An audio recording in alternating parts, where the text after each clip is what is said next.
ఓం నమో వెంకటేశాయ. అందరికీ నమస్కారం. ముందుగా welcome to our channel Tirumala Tirupati updates.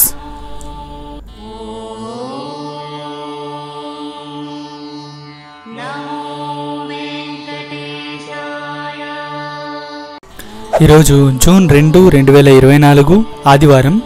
ఈరోజుటి దర్శనం వివరాలు. తిరుమలలో భక్తుల రద్దీ అయితే భారీగా పెరుగుతోందండి. శ్రీవారిని దర్శించుకోవడానికి భక్తులైతే శిలాతోరణం బయట వరకు వేచి ఉన్నారు. ఎటువంటి దర్శనం టికెట్స్ లేకుండా సర్వదర్శనానికి వెళ్లే భక్తులకైతే 20 నుండి 24 గంటల సమయం అయితే పట్టే అవకాశం ఉందండి. 300 రూపీస్ స్పెషల్ ఎంట్రీ దర్శనం టికెట్స్ ఉన్న వాళ్ళకి 3 నుంచి 4 గంటల సమయం అయితే పట్టే అవకాశం ఉందండి. స్లాటెడ్ సర్వదర్శనం SSD టోకెన్స్ ఉన్న వాళ్ళకి 4 నుండి 6 గంటల సమయం అయితే పట్టే అవకాశం ఉందండి. ఈ స్లాటెడ్ సర్వదర్శనం టికెట్స్ని అంటే SSD టోకెన్స్ అంటామండి. ఈ టోకెన్స్ తిరుపతిలోని 3 ప్లేస్లలో ఇస్తున్నారండి.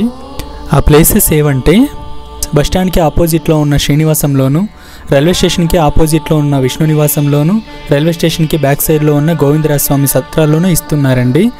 సో అక్కడికి మీ ఆధార్ కార్డ్స్, ప్రతి ఒక్కరి ఆధార్ కార్డ్స్ తీసుకెళ్ళి అక్కడ సర్వదర్శనం టికెట్స్ని పొందొచ్చు. అలాగే ఎటువంటి దర్శనం టికెట్స్ లేకుండా సర్వదర్శనానికి వెళ్ళే భక్తులకైతే 20 నుండి 24 గంటల సమయం అయితే పట్టే అవకాశం ఉందండి. నిన్నటి దర్శనం వివరాలు. నిన్న మొత్తం 78,686 మంది భక్తులు శ్రీవారిని దర్శించుకున్నారు. తలనీలాలు 37,888 మంది భక్తులు శ్రీవారికి సమర్పించుకున్నారు. హుండీ కానుకలు 3,54,00,000 వచ్చాయి. నిన్న మొత్తం వెయిటింగ్ కంపార్ట్మెంట్స్ అన్నీ నిండిపోయాయండి. శిలాతోరణం బయట వరకు శ్రీవారిని దర్శించుకోవడానికి భక్తులైతే వేచి ఉన్నారు. తిరుమల శ్రీవారి దర్శనానికి సంబంధించి ఎటువంటి సందేహాలున్నా కామెంట్ సెక్షన్లో తెలుపగలరు. మీ సందేహాలను నెక్స్ట్ వీడియోలో అయితే తెలియజేస్తామండి. ఈ వీడియో కనుక నచ్చితే లైక్ చేసి సబ్స్క్రైబ్ చేసుకోండి. మీ ఫ్రెండ్స్ అండ్ ఫ్యామిలీతో షేర్ చేయండి. సో దట్ ఈ ఇన్ఫర్మేషన్ చాలామంది శ్రీవారి భక్తులకైతే రీచ్ అవుతుందండి. ఓం నమో వెంకటేశాయ.